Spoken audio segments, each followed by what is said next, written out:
Hey, what's up, everybody? It is Tuesday, June 13th, and guess where I am? I'm at the Delta Sky Lounge at LaGuardia Airport. I'm going to be leaving New York and I'm heading down to Florida. So it's kind of bittersweet. I mean, the last 24 years I've been living in New York City, and I'm from New York, so I really kind of been living there my whole life. And this is going to be a big change, man, and a little bit stressed out. I hope I like it down there. It's definitely a change. I think sometimes change is good in life. It kind of reboots the brain. It reboots the vision. It reboots the entrepreneurial spirit. But I'll talk about the market a little bit today. CPI came in at 4%. That was the lowest level in 2 years. And we can see now that this whole entire hysterical, ridiculous reaction to the spike in interest rates, the spike in inflation, which was caused by the pandemic, supply chain shortages or complete stoppage of the supply chain, and then the Fed itself raising interest rates, which basically raises the general price level. Then you had the sanctions that Biden put on. So these factors, I mean, they were all like external, and they were, sooner or later bound to normalize to an extent. The worst thing was the policy reaction. And I said this from day one. I was the one who was saying, as a matter of fact, a subscriber of mine sent me an interesting email from a post somewhere where they're saying, like, bankers on Wall Street, they're starting to question their policies and their approach to this because it's not working. And I said, I was like telling you guys from day one, it wasn't going to work. It was going to do the opposite. So it looks like some semblance of, awakening is entering into their heads. I don't know how they're going to, what their next step is going to be. But it's all playing out as I said it would. Now, remember, folks, stock market's been doing really, really well. That's driving the monitor is crazy. So, the monitor switched over to a new threat, which was the Treasury issuance is going to drain out reserves. And again, I've been talking about that. Treasury issuance does not change the quantity of financial balances in the non-government, in the economy. All it does is change the composition. And actually what you're getting from Treasury securities, you're getting a higher interest rate. So it was, I mean, this was never like, and I said this from day one, I mean, just this fear which is being voiced everywhere. And it's going to quiet down too, because you're going to see it's not going to have any effect whatsoever. But I will say this, we have on Thursday a quarterly corporate tax payment.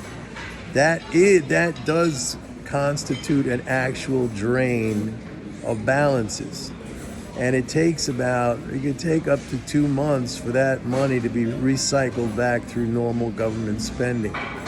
So we'll probably get an interruption in this rally by starting, later this week, and that could continue. I mean, the last year, I mean, it went all the way through October, but that's also because the Fed was hiking interest rates and the monetarist zombies were going crazy, selling. I don't think it's gonna the effect this time is gonna be that prolonged. So, and actually, the tax drain last June, initially we saw a bounce off of that, and then we went down and we made the new lows in October. And, that came with all the Fed, very hawkish rhetoric and raising rates. We're not going to have that. leading spending flows are extremely strong, and they're going to continue to rise because of Fed interest rates. As government securities mature and they're reissued with a higher coupon, I mean, that's going to add. We got the discount on T-bills. You know, there's going to be tens of billions of new T-bill issuance. So, I mean, right there between the interest income transfers, we're already having it's like almost 170 billion stimulus. You got Social Security, which is up like 80 billion over last year. So that's 230 billion. Then you have tax refunds, which are way up over last year. And you're still going to have defense. Defense is a discretionary item, but as I've always said, it's treated as a non-discretionary item. You know, if Zelensky wants 150 billion, all of a sudden, boom, the money's there. And that doesn't necessarily go to him. That goes to our defense contractors for weapons and provisions and stuff like that. So, I mean, between those things, Social Security, Medicare, Medicaid, and defense, those are your big four items that constitute, and now, I should add into that, interest income transfers. Those are your big five items, and they're going to keep going up, and we're running at an average of 600 billion a month in leading spending flows. I mean, you're just not going to, I said, we are not, look, you go back to December of last year, I was saying, when it was universally accepted that there was going to be a recession in 2023, I said, as long as they raise the debt ceiling, that is not going to happen. You're not going to have a recession when the government's spending 600 billion a month. Now, taxes are a drain, okay? But we're still adding to the deficit. The deficit is like 1.14 trillion. It's up 400 billion over this time last year. That's 400 billion net addition to the financial balances of the non-government. I mean, this is all bullish stuff.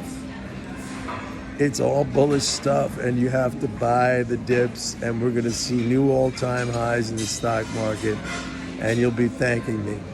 So go to my website, pitbulleconomics.com, sign up for a 30-day free trial of MMT Trader. I'm the only one who has an applied approach to MMT. Lot of academics out there, and that's great, and they write articles and stuff like that, but they're not traders. I come from over 40 years of a trading background, a former member of 4 exchanges, a prop trader for a major international bank, a trader for a major hedge fund, and an economist who follows MMT. So go with it, folks. Come on. All right. I'll see you guys in Florida, maybe later.